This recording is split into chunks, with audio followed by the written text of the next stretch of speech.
Okay, so welcome back to This Week in Video Games, and I'm here today with a really special guest. I'm here with Arekkz from Arekkz Gaming. So welcome, Arekkz. How you doing, man? I'm good. I'm good. How about yourself? Thank you for having me on. Pretty good. It's a bit toasty today here in London, so yeah. Yeah, definitely. But how are you getting on with lockdown? Obviously, we're about sort of 8 weeks in now. How are you getting on? Yeah, good. I mean, I don't. I've completely lost all track of time. And I only know what day it is by Animal Crossing. But apart from that, I mean, it's all right. I mean, I'm used to working like this anyway. Like it's that sort of funny thing where the way that I have worked for the past 5 years has now apparently been branded as lockdown. So I'm like, oh well, okay, this is my daily life. But yeah, no, it's good. No, it's good. I can't really complain honestly. Like we're fortunate that I'm able to just carry on as is, keep creating content and stuff. And yeah, I'm just trying to sort of. I guess the only thing really that's been impacted is a little bit like kind of going to the gyms and stuff. But I'm finding ways around it. So yeah, can't complain really. I guess one of the big impacts that we've had is the impact on the events with Yeah. everything kind of being cancelled and going online. How has that how has that impacted you? There's been, yeah, it's definitely, especially this time of year, because this is the time of year where like a lot of stuff normally starts happening. Obviously, we're getting close to what would typically be E3. So I mean, the most notable one is E3 itself being cancelled. I mean, that's that's just like that. I mean, E3 being cancelled is like someone saying Christmas is cancelled. It's like it just doesn't happen. Like it's just like E3 is just this staple that has just existed for like as long as I can remember. So it not being in its kind of present sense is quite weird, but at the same time, it's been interesting to sort of see how companies are adapting. There've been companies that I've got involved in some remote capture events to like record some gameplay for stuff, things that previously I wouldn't have thought possible because they were just like you'd all have to go to an event, bring your equipment, and they've just found ways to do it. So yeah, it's been quite interesting to sort of see how people have adapted. So kind of fortunate, really. I think it's cool as well because it potentially gives the opportunity for more people to go to those events. Yeah, yeah, definitely. I think that's the thing as well. I think a lot of people are starting to realize it's this. I guess to a degree, it's kind of why Nintendo. You even look at what they used to do at E3. Like they stopped doing their conventional stage shows and like their conventional like booth presence and just started to do a lot of things online through like Nintendo Directs because we're in a digital age now. Everyone consumes things online, and like the majority of people, for the money it costs to rent out some of those booths. Because I mean, I've heard from companies before, like it's costing them millions to be able to set up a booth, and like if you can just put out an online video that will reach more people will watch it, it will get the same impact. I mean, it's got it from a business point of view, it's got to be a no-brainer. It's interesting as well because like one of the benefits for the audience for events is you kind of get that kind of hands-on feel for the game, and you get a lot of journalists going to those events and Yeah. content creators, and you get that sort of true sense of what the game is. Whereas I think the presentations are great, and it's great to Mm. see Sony kind of following on from Nintendo's lead with their sort of state of plays. But you do get a little bit more of a kind of controlled impression of what the game is. Yeah, you're definitely right. I mean, I definitely, I'm not going to knock it. I mean, as soon as this is like, once we get back to normal, like it's gonna be great going back to like events normally because it is still nice to be able to go hands on. But it's always kind of reminiscent of like before I was in the industry or before I did anything around YouTube or content creation, like how I used to just consume things as just a fan at home when I used to be at school and our friends would just sit down and we all watch trailers and stuff and the only thing that we had to go on was like, all right, I'm watching this trailer. I mean, and that's the that's literally what you base your opinions on. So it's kind of just almost going back to the roots. Or what's been your go-to lockdown game? At the moment, it still is largely speaking Animal Crossing because I mean, obviously there have been things that have dropped amidst this. So I went through and did Final Fantasy VII remake, which was fantastic. I mean, that was great for me because I never actually played the original, so that was my first kind of foray into Final Fantasy VII. I played through, I still play Monster Hunter anyway. That's like a big one for me, but I've kind of slowed down a little bit on that at the moment. But to be honest, a lot of games are kind of going into this sort of slow period. So we are in that it's always been that way in the kind of games industry. There's that typical like pre E3 window where things get a little bit quiet. So I'm kind of just ticking over playing some Animal Crossing. I'm actually using some of the sort of my lockdown time outside of gaming just to study some other things anyway. So yeah, not a great deal. I do basically just spend my days just rebuilding my island. I've gone on this epic quest now to I got to my 5-star village and then I got bored of it. So I went and destroyed the entire village and then I spent hours flattening everything, picking up everything, terraforming everything, so I can build it all again. I see you've been getting loads of the jock types to your islands as well. I've been following along Yes. on your videos. Yeah, it has to happen. It has to like it's I've fully embraced that gym life. So I'm like, I've got 7 out of 10 jocks so far. I thought I had 8 because one of them I was convinced was a jock, but then I googled his name, went on the official Animal Crossing Wikipedia. Turned out he was actually a cranky villager type. So I feel like I've been lied to, but I like him so much that I'm just gonna call him a jock. So we're close. And I got another Animal Crossing card the other day with like a jock frog. So I'm now going to be technically speaking once I've invited him 8 out of 10. So we're close. We're close to the Swole Island.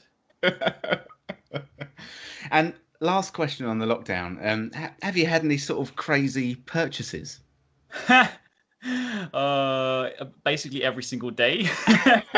I mean, I just randomly find myself on Amazon. I'm like, oh, I this would be useful. I mean, it's just there. I mean, there a lot of the time they're linked to things that I'm doing anyway. Like the other day I finally the biggest purchase was probably I finally found some legitimate weights because obviously gyms are closed and I can't really do much. And I've been looking everywhere and they're sold out everywhere, or scalpers are selling them for double the price. Finally found something the other day, so I've got like 150 kilograms of weights on their way in a couple of weeks, which is cool. Outside of that, yeah, there's a lot of like random gaming things. I've bought too many Animal Crossing cards. Like every time they come back in stock on the Nintendo website, I'm like, let me buy some more of these. I don't need them, but yeah, I dread to think how much I've spent during lockdown because yeah, it's a slippery slope. I finally took the plunge into VR at the beginning of lockdown because I think it was about the same time that Half-Life Alyx came out. Nice. And I was super on the fence kind of before all this stuff happened. And as soon as everyone said, "Oh well, you're not going outside for a while," I was like, "Right, I'm getting in there." Yeah. Which one did you get? Did you get the Quest or did you get the one with the wire? I got the Oculus Rift S, I think it is. Nice. Yeah, that's the one that I picked up as well for the for Alyx. How did you find Half-Life Alyx? Because I found it like visually it was super impressive. Like as VR games go, probably one of the it's one of the first times I played a VR game and it actually felt like a AAA game. But I haven't done VR for such a long time, but I got horrendous motion sickness playing that game. That was actually the first time I played sort of through a whole VR game properly, and Okay. I tended to sort of play it for an hour, hour and a bit every time, and then took a break. So I didn't sort of spend too long in there. But yeah, it wasn't too bad. Yeah, it kind of surprised me because I'd never had that. I played VR games before, and I'd never had that before. Like I used to play Rigs on PSVR. It's one of my favorite ones, and that people said they always got like motion sickness from because you're playing these super fast mechs and you're darting around the world. And I'd understand it making people feel dizzy, but I never got that. But Half-Life Alyx, maybe I just had the wrong movement option. But every time I would just walk, it would just like I'd just be like, whoa, I feel super dizzy. That's one of the challenges that they're really going to have to get over. You know, making a product that makes your audience feel sick is a bit of a Yeah, not the best selling point. um, well, we were sort of talking about events earlier and sort of how they've sort of changed over the last couple of months. What do you think of the Summer Games Fest so far? I mean, we've had some awesome recent announcements with like Ghost of Tsushima, Paper Mario, the Unreal 5 engine, things like that. What's your sort of sense of things so far? I think it's quite cool. Like conceptually, it's quite cool. I mean, poor old Jeff. Every time he's got to do an announcement, the companies just drop their trailer just as he's about to go live, and it's like, well, I mean, but principally, it's pretty cool because what he's trying to shoot for is obviously, you think about the timeline normally. Like if this was a normal year and we weren't in lockdown, it would be E3 happens in June, then you go quite quiet for July, and the beginning of August is quite quiet until we get to Gamescom. Whereas him doing the whole Summer Games Fest from now all the way up until August. Basically, I mean, I know he's not going to have like daily announcements for that entire time, but it does kind of extend that window that is otherwise quite dry a lot of the time. Like it's always baffled me why. I mean, there must be a financial reason. Like obviously, I'm not like clued in on that stuff, but it's always baffled me why in the games sphere, summer specifically, there's never anything that comes out. I'm like, surely summer holidays when you want to release your games when people are at home. So the fact that there's stuff going on during that nice little window, I think is quite cool. I mean, obviously, some of the announcements have been better than others, but having something to kind of keep people sort of, to check back in on, I'm all for it. I wasn't too sort of excited about Ghosts until that walkthrough trailer from Sony's Yes. State of Play last week. What did you think of that? That was incredible. So Ghosts, I was super looking forward to that anyway, but it was I tempered my expectations. I was interested in it because obviously I like Japanese history. I'm obviously kind of anything like set in that time period. I always really like anyway. So I'd seen the previous gameplay demonstration at E3 2019, or was it 2018? One of those ones. I think it was 2018 actually. When they did a gameplay presentation for that. So I'd seen it and it was cool and I liked it. But at the time I was still like, I don't know what this game is, because they showed that very controlled one where they walked out over the fields. It looked very impressive and they had that first kind of encounter, but you didn't really get the sense of the gameplay flow. But then when they showed that, like, and it all tied together, I was like, this is, my hype just went through the roof. This is like, it's now become one of my most anticipated games this year, and that's saying something considering we have next generation consoles around on the horizon, and potentially tons of other games. So yeah, to see that all come together, I got a lot of like Breath of the Wild exploration vibes from that. I was just going to say Breath of the Wild, yeah. Yeah, because like the whole world looks like everything. It's one of those ones where there's a lot of like there's a couple of different sort of standards when it comes to open worlds. And some companies will always just do things on sheer graphical fidelity and the scale, and like a lot of people are always like, oh, Red Dead Redemption 2. Honestly, kind of a controversial thing, but I personally found Red Dead Redemption 2 quite a boring game for me. I get why people like it, and it's technically very impressive and everything like that. But when I explored the world, I never had any desire to be like, oh, I want to go over that mountain and find out what's there. I'm just like, I just want to get to the next story beat and finish it. Whereas with Breath of the Wild, I mean, yes, it's a little bit biased because I'm a huge Zelda fan, but Breath of the Wild, every time I was playing, I was like, I just want to go and explore there. Oh, there's a cliff up there. There's a tiny hole in this wall. There must be something there. And like that magical kind of like desire to explore, I feel like that's present in Tsushima as well.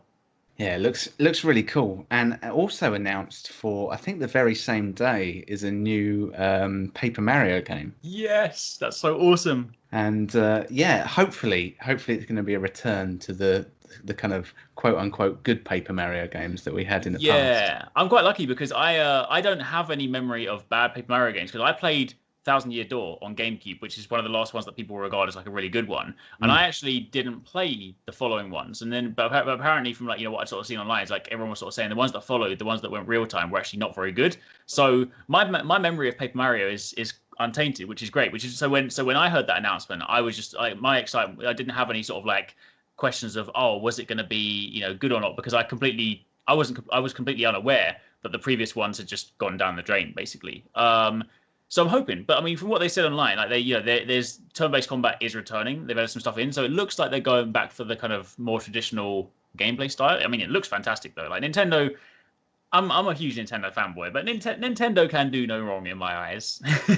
I totally agree with you. I mean, my first console was a NES with Super Mario Brothers and Duck Hunt, and I sort of went up through the SNES, and I think I had a Virtual Boy at one point as well. Oh, nice, amazing. I think it's sort of dead in a box somewhere, which is unfortunate. Given the Paper Mario reveal, and do you think that sort of adds any extra? I know there was a lot of rumors about other Mario games, and this year being the anniversary of Mario. Do you think that kind of leads into a potential exciting kind of end of summer? So. Yeah, it's one of those ones where, again, it's like, I mean, you always need to take like rumors with like a pinch of salt, but like when a lot of the rumors are like, from a reliable source, there's going to be like a Paper Mario coming, and then suddenly it gets announced, and a few of the things that they said are coming suddenly start to get checked off the list. You're like, and I can see it happening. I mean, they often do those kind of things when it comes to like big anniversary milestones. We've seen them like remake other titles anyway, and I think again it's like one of those. It's like printing free money, right? Because obviously to build the next big 3D Mario will probably take them quite a lot longer, because Nintendo, obviously, they take a lot of their time with that. So I feel like the next time we get like an Odyssey, so to speak, will be probably quite a while. And I mean, sometimes it's only ever been like once a generation, right? Because you had Mario 64, Mario Sunshine on GameCube, then Galaxy on Wii. So I wouldn't even be surprised if we don't see another brand new 3D Mario on Switch. Maybe, I don't know, who knows? But yeah, I think them bringing those ones back, bringing back Galaxy, bringing back 64, bringing back they've done it in the past. We got Mario 64 on 3DS, so. Yeah, I mean they've got to do that. It'd be great. And as I say, if they drop it in like the summertime, that would be fantastic. I want to go back to Mario Sunshine. That game was so good.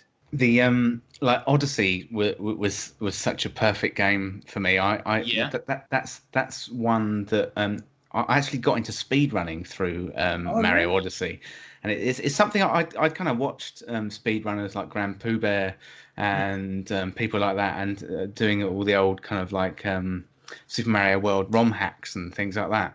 And I thought, oh, I'll give it a go. Really, really hard. Really regretted it. Yeah, really. Oh dear. Yeah, I've always liked the idea of it, but like the reality of speed running versus like what I picture in my head, like I'm just like, oh yeah, I'll just run through the stage fast. When the reality of it is like you need to find a corner and like rub up against the corner so you can flip into the nether or something. So The only slight disappointment with the Mario stuff coming out, I mean, it's awesome. I love Mario games.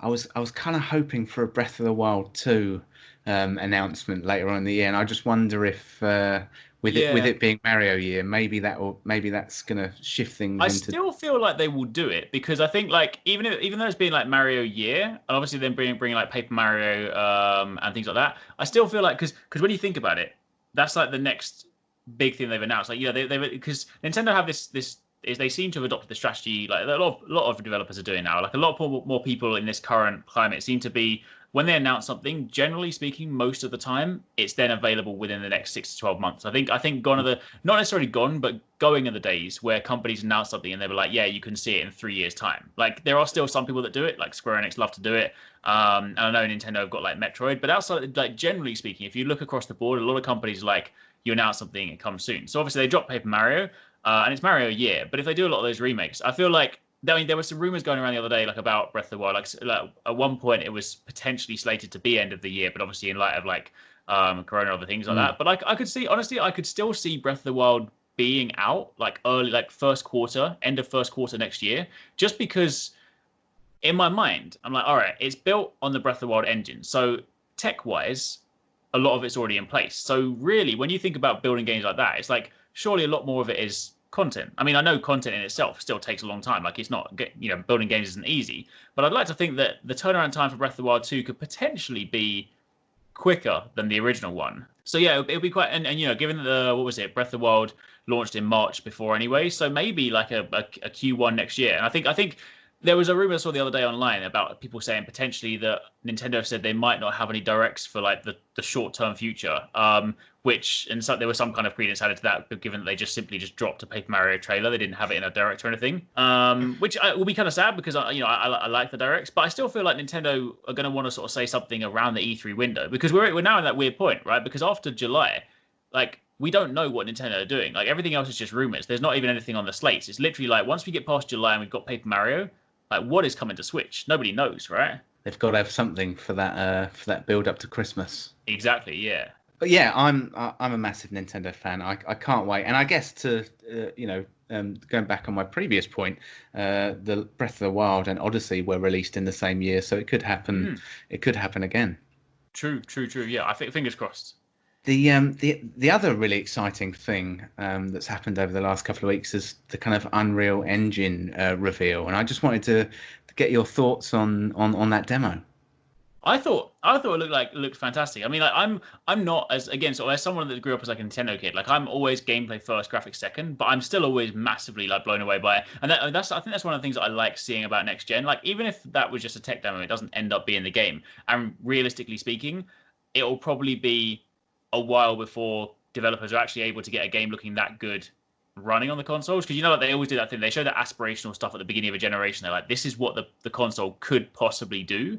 But then people start putting their games out, they realize like limitations, and it's only really mid to end of the console life cycle that people start to really harness the power, and then you start getting like your God of Wars and your Last of Us, that kind of fidelity. So I feel like but just to see it, just from a sheer like excitement point of view, honestly, that looks. I want them to make that into a real game. Like it brought back Prince of Persia memories for me, and we haven't had a Prince of Persia for years. I miss that game. It was a real moment that kind of I think helped demonstrate what or visualize what next gen could be like, and I thought that was it was a fantastic moment. I think there's rumors as well of a PlayStation event coming up in early June, and Yeah. if you could pick any games, what would you want them to kind of show at their Ooh. showcase? That's tough. That's tough. I mean, I want to see like a new God of War.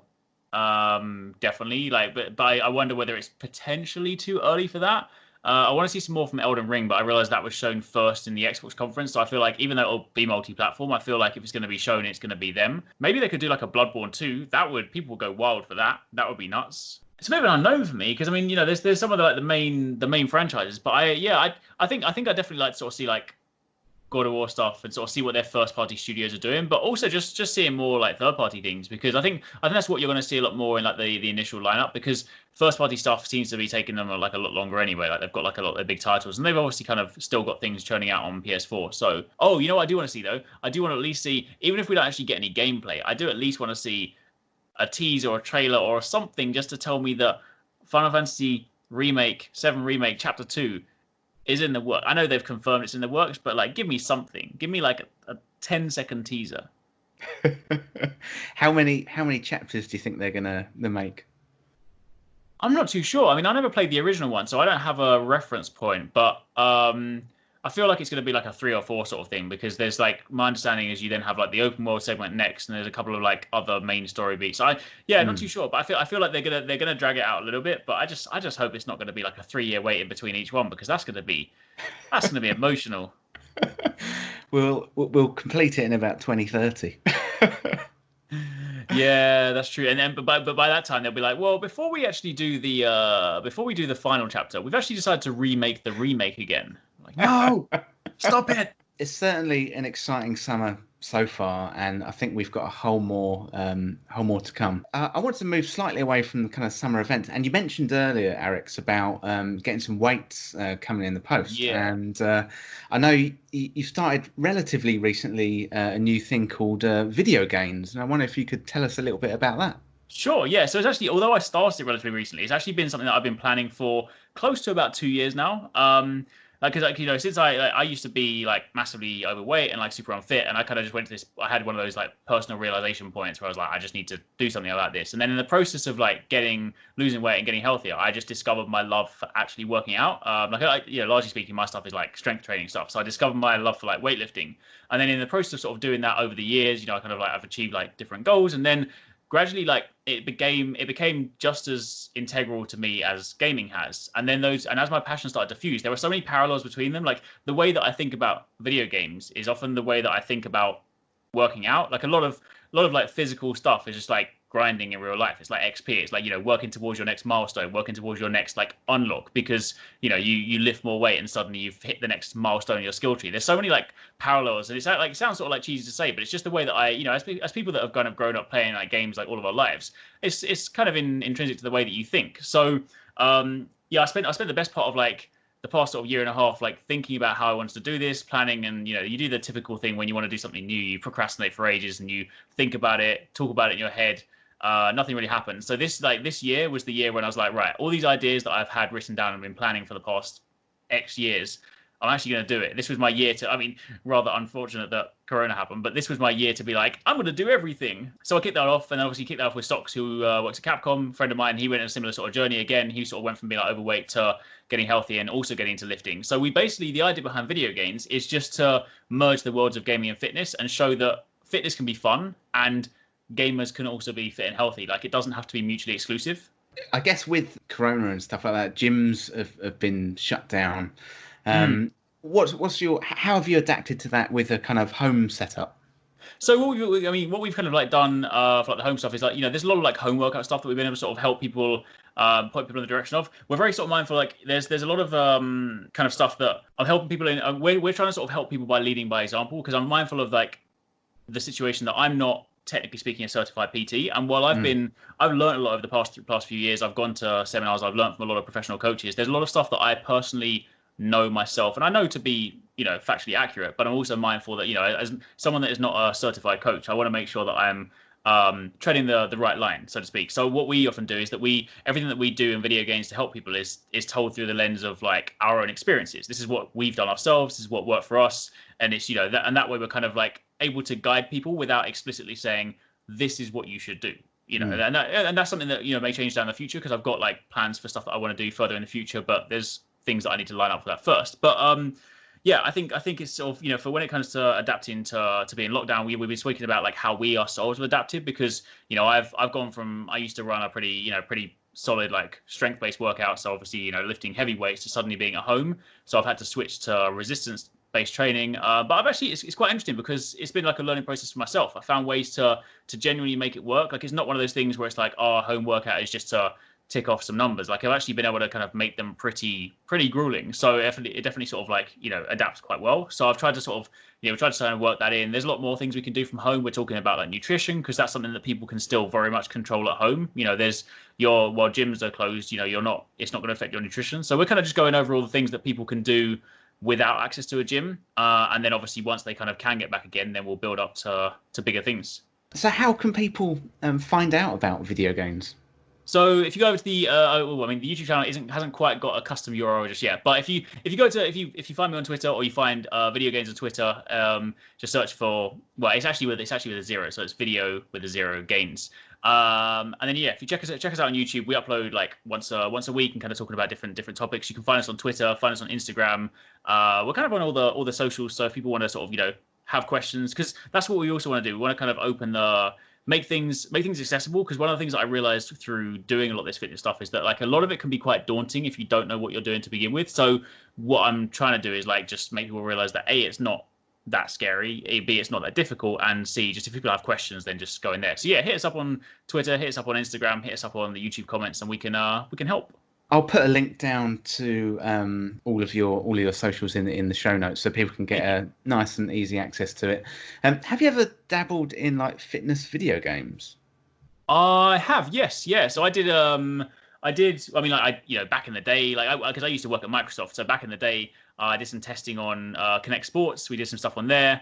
And then obviously following on from there, I've done like some of the Nintendo things in the past. And more recently, I tested out Nintendo Ring Fit, which is actually really, really good. I was genuinely super impressed with that, because sometimes when it's like fitness related video games, sometimes they're more gimmicky, and it's just like the only real kind of link to fitness is that they're just having you jumping around the room and you're getting a bit sweaty. And it's like, I mean, you know, sure, you're burning some calories, but it's not really the same thing. But then the Ring Fit one is so well thought out, because it's got all these different movements in it, and you can kind of, you know, there's all the game elements in it, but then you can strip out the gaming stuff and you can actually look at the underlying system and what it's kind of doing, and the way that you can use the ring to target different pulling and pushing motions, horizontal, vertical, everything like that is so well thought out. And when I got a chance to test that before it actually released, I actually took my personal trainer along. So we tested it together, and then to kind of get like a level 4 like strength and conditioning coach to like try it and be like, you know what, this is actually really good. Was actually a lot of fun. I was surprised because I managed to bag a copy oh, nice. just after lockdown started, because I just to sort of, you know, help keep up some of the fitness during these times. And yeah, I was super surprised. I was sweating buckets. yeah, it's crazy just how much of a workout it kind of puts you through. Like, I remember when I first went to test it, like me and my trainer, because obviously, you know, again, because we train quite a lot, we're like, oh yeah, we'll just put it on the most difficult setting. Surely it won't be that bad. Oh my gosh, I regretted that. I was like, what the hell? Why is it making me do like 30 bodyweight squats just to kill one trash mob? What the hell is this? Yeah, that was it's genuinely really good. Like, I know quite a few people that have picked it up. People that are just kind of like looking to kind of get some activity at home. And it's genuinely been very good. So yeah, I think I appreciate all the time that Nintendo have done the kind of fitness stuff before, because even when they did the Wii Balance Ball before, there's obviously a lot of like science behind it. So I definitely think it's if people are looking for something to do at home, Ring Fit is a good grab. Well, that's awesome. So everyone should go out there and check out video games. Really, really good stuff for kind of keeping fit in these times. But Arekkz, I wanted to talk briefly about your sort of journey in content creation, if that was okay. Sure. So when did you get started on YouTube? I mean, technically started would have been more like 2012. So the channel, like since the start, has always been myself and my friend 269. We basically kind of co-run, co-create. We both used to work at Microsoft, and we both basically launched the channel as just like a side hobby. We were just sort of just doing it for fun, uploading like gameplay back then. And the first kind of year was more like a learning thing. And I just did it on like my old YouTube channel. And then when we kind of started to take it more seriously, we created a brand new channel. So Arekkz Gaming, as people know it now, has been a thing since 2013. You mentioned that you worked at Microsoft before. Yeah. Can you tell us a little bit about that? Sure. Yeah. So I went to university to do computer science and like game design with the intention of being a game designer, and then realized partway through that I like games, but I didn't really want to make games. But then afterwards, when I finished it, I still wanted to be part of like the games industry. I just didn't know necessarily what I wanted to do. So we kind of, left uni, did the typical kind of catch-22 thing where every job you apply to, you can't get it because you need experience, and then you can't get experience if you don't have a job. So we just started applying for testing. We got into got quite lucky because my first job was working on Forza Horizon #1. So obviously being able to kind of work on like a AAA game for like your first gig was actually pretty cool. Started there in sort of tests, moved up to be like a senior tester to work on some of the teams there. And while we were at Microsoft, got to test things like Halo 4, Gears Judgment, some of the Fable games, some of the things like that, which was kind of cool. And then when Xbox One was coming around, they basically put out like an internal kind of hiring mail asking if anyone kind of created content or anything like that. And sent over like a show reel, and they basically got me in to join the Upload team, which was their video creation platform on Xbox One. So we used to then manage and run that team. I worked as kind of like a producer on that. So we would create content, like official content for the Upload channel. We would then manage the community hubs. We'd then kind of go to events and cover those that way. And basically, it's basically like being like a YouTuber for Microsoft, whilst also running my own YouTube channel on the side. So yeah, that's kind of what I did there. It was fun. It was almost like, putting into practice all the stuff you've been doing in your spare time on the job. That's great. Yeah, and it kind of got lucky because we got to that point where the YouTube channel was starting to gain some traction. It was still quite early on, but there was definitely that thought in our mind, like myself and 2-6 were like, we'll at some point make YouTube like our primary thing. But it was kind of, it was one of those things where it's quite scary because you wouldn't actively leave like a quote unquote safe or reliable job like Microsoft and be like, I'm going to do something wild and go on YouTube. But then it actually kind of worked out because as they were making the shift to kind of Windows 10, they sort of dissolved the Upload team in the UK and just took ownership into the US. So that was, we got made redundant. And I was like, well, you know what? I'm going to use this as an opportunity. So we kind of took a year out and we're like, we're going to try and make this work. If it works, cool. If it doesn't, I'll just go back and do something else. And luckily it worked. And here you are now with over 1 million subscribers on the channel. That's crazy. Awesome. It's crazy to think that. We went full time on 14,000 subscribers, which was kind of wild. But again, my hand was forced. But it's nice to sort of look back and see that crazy journey.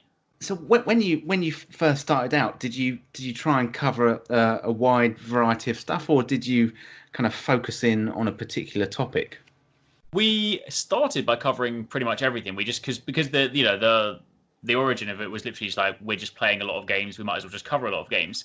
So there wasn't really too much structure to begin with. But I think what we really started to gain traction was when, to begin for like a little while, we focused quite heavily on Destiny, because Destiny was basically what turned us into being like a daily YouTube channel. Because up until that point, we'd cover some games. We were actually we had some massive videos on GTA before like GTA YouTubers were like a thing, so to speak, like back in the sort of GTA 5 days when it launched on 360. We used to cover that quite a lot. But then I got to the point where I was like, we've covered everything. There's nothing else to do. I can't bother to play this game anymore. I just stopped it. And then, but then when Destiny came out, because it was a game that worked around a weekly cycle, it was a perfect game for weekly and daily content creation. So for a while we sort of focused heavily on that while still covering other games, but people started to get to know us like as a Destiny channel. And then obviously we started to realize that loot-based games were things that we ourselves played a lot anyway and people were interested in. So as Division got announced, we then moved into Division as well. I've been like a long-time Monster Hunter fan, so I've been playing since Freedom 2nd. So we started to, around like 3 Ultimate, 4 Ultimate, we were covering the game as well. And those three basically became like the staples of the channel. We were then known more for like Destiny, Division, and Monster Hunter. And then obviously as we've expanded from there, like at first we went through this kind of period where people couldn't quite work out what we were doing. Like I'd upload a Destiny video, the next day I'd do a Division video, and someone's like, have you quit Destiny? And I'm like, I literally uploaded the video yesterday. Like, no. And then I uploaded a Monster Hunter, they're like, have you quit Division? I'm like, are you serious? Like, what the hell? But like now people understand. They're like, okay, cool, these guys just cover everything basically. The quality of your stuff and you and everyone who works on Arekkz Game is definitely one of the inspirations for what I do. So I really appreciate your work. If sort of someone came to you and sort of said, what advice do you have for someone who wants to get into YouTube in 2020? What would you say? So the funny thing is, like, I actually messaged someone about this like a couple of days ago. Like the thing I say right at the start is literally just start. And it sounds silly, right? But it's like a lot of people will often be like, I really want to do this thing, but I don't know how to get started. I'm not sure what game to use. I'm not sure what mic I should get. I'm not sure what capture card I should use. Do I need a better PC? Do I need this light? Do I need this webcam? It's like, no, everything that you're asking is basically a procrastination to stop you from starting. Like when I started, I didn't even have like an actual proper mic. I bought one of those cheap headset mics on Amazon. It cost me like £10. Didn't actually use it as a headset. I put it on my table, pointed the mic up, and used it like a cheap mic. Because when we started, we were just like, I don't know what I'm going to do. Like, you don't know if you're going to enjoy it as well. I think a lot of people look at like YouTube from the outset and they're like, oh yeah, I want to play games for a living. It's like, I mean, there's a lot more to it than that. But then they forget, like, it looks a lot, it is still like a great job. I still love what I do, but at the same time, for some people, they think they like the idea of it, and then when they start doing it, they don't. So I think a lot of people, they're so kind of held up on getting it perfect to begin with. Like, no one's gonna, your content to begin with is never going to be perfect. Your first video is, no matter how good it is, it's probably going to get 5 views, because the reality of it is YouTube is a huge platform. It's quite hard to be discovered, and it just and the way that you build that discovery is through consistent uploading over time. So I think for a lot of people, it's just like, whenever they ask all these different questions, really what they need to be doing is just start. Like, have an idea. Doesn't matter if it's fully fledged, just throw something on the paper and start finding out what works. Because in the process of doing that, you work out what you enjoy doing. Because you might say, oh, you know what, I want to be a gameplay channel. And you start doing Let's Plays and you're like, actually, I don't really like doing that, but I do like talking about gaming and news. And you're not going to know that until you start doing stuff. So honestly, yeah, number one piece of advice to people is just to get started. Obviously, outside of that, there are some genuine things like, try to upload to a schedule. Don't necessarily feel like you need to do daily content, but try and do something like, people will use YouTube much like it's TV. So if you can be like, every Wednesday and Friday, I'm going to upload, people know when to come back, which is especially important if you're a smaller, newer channel, because if you don't necessarily have the weight to become like #1 on the search or appear on trending all the time, then you need to make sure that people know when to find your content. So having some kind of regular cadence to it, ensuring that your stuff is properly branded, making sure that you've got like, nice graphics, nice thumbnails, everything. Make sure it's all like a nicely presented package. But yeah, all of that is literally second to just getting started. I was wondering if there's anything that you're looking forward to in 2020 that's coming up. Oh, I mean, yeah, this is like, even despite the lockdown, this is going to be a good year. I mean, like, apparently, according to the first parties, like, console production is still on track. So the fact that anytime there is a new console generation, it is incredibly exciting. Even if the first year of console generation isn't necessarily the best stuff, like, I just can't wait for that. Like, I can't wait for the new Xbox. I can't wait for the new PlayStation. Jumping into games like that. Like, I mean, especially one of the ones that we obviously know for PlayStation 5 that I'm super excited for is Godfall, because that's obviously like a loot-based game that is with swords. Like, I've always been, it's funny because I cover a lot of like looter shooters, but I'm inherently not a huge shooter fan. But I love like melee stuff. So Godfall being like a melee looter is just like my jam. But yeah, everything and anything to do with like the new consoles, I just want it all. I'm with you on that one with Godfall. It looks absolutely fantastic. I think we had a little bit of leaked footage, and I'm really looking for. It's got to be in that opening PlayStation 5. Yeah, has to be. Yeah, I mean that's one of the only things they've got like actual tangible gameplay for. Because I think a lot of people are going to be like, they're going to be dropping a lot of those cinematic trailers to be like, here's what you got to look forward to. So they've got to give us something. So yeah, it's really interesting as well, because Microsoft have been hitting it out of the park, I think, almost with everything. Maybe up until recently with the kind of third-party gameplay reveals. And I think one of the things that I'm quite looking forward to is with next generation is Project xCloud as well, and how we sort of move into that streaming space. Google Stadia had a bit of a Google what? bit of a tricky release, but I'm really interested because Xbox Game Pass is doing absolutely fantastic. That is phenomenal, yeah. I think there's like 10 million active accounts out there now. It's doing brilliantly, but yeah, really interesting to see where not only the next generation consoles, but these kind of next generation delivery systems and sort of how they impact things. I wondered if you had any thoughts in that area.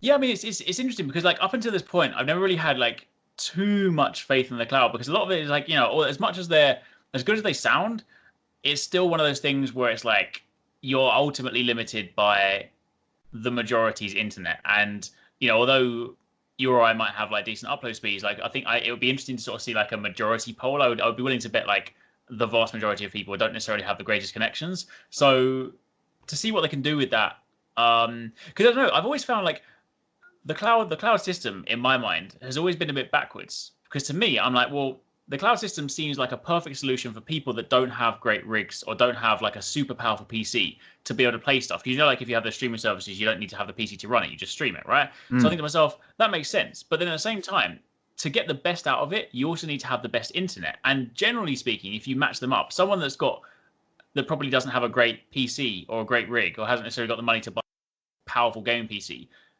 a lot of the time also doesn't have great internet. So it's almost like a mismatch, right? You'd almost think it's like you would want to create a cloud gaming service for people that have bad internet and also therefore by extension sometimes maybe don't have a great PC. I know it doesn't always match up. I mean, people in Australia typically always have bad internet. I know a lot of Australian people and they're just like, the best I get is like 2 megabytes up and they've still got powerful gaming PCs. So it's not always a 1-for-1. But in my mind, I just think to myself, surely this is something that you would build for the people that can't fork out for that stuff. So I don't know. Yeah, it's interesting, but as someone that never really like uses it myself, it's not something that I have huge faith in just yet. I'd like to be proven wrong though. I picked up a Google Stadia account and I've given it a test, and it's pretty good. But I'm, as you say, I've got quite good upload speeds, and I think the crossing point will probably be when the infrastructure gets raised up, and let's say, for example, 5G, comes out and is super fast. And I think then that'll be the point when it becomes widely available. Yeah, definitely. Yeah, I mean that's the thing. I think it's the same thing for like a lot of those things. It's like the cloud gaming kind of stuff. It's like VR adoption and even 4K adoption. Like until all that stuff becomes like widely available, like everybody has got it, I don't really think they can really get a sizable foothold to the point where it's going to like shift the gaming landscape, because until everyone can accessibly get them and affordably get them, it's definitely going to be like a big limiting factor. Well, Arekkz, I've taken up plenty of your time today. It's been an absolute pleasure. I thank you so much for taking the time to talk to us on This Week in Video Games. Thanks for talking about. Thank you for having me. And yeah, I mean, everyone go out there, check out video games, and make sure you find that, subscribe, and well, I guess the last thing to say is I hope you enjoy the summer of games. We've got a lot to look forward to this year. It's a really exciting time, and dude, I wish you all the best. Thank you very much.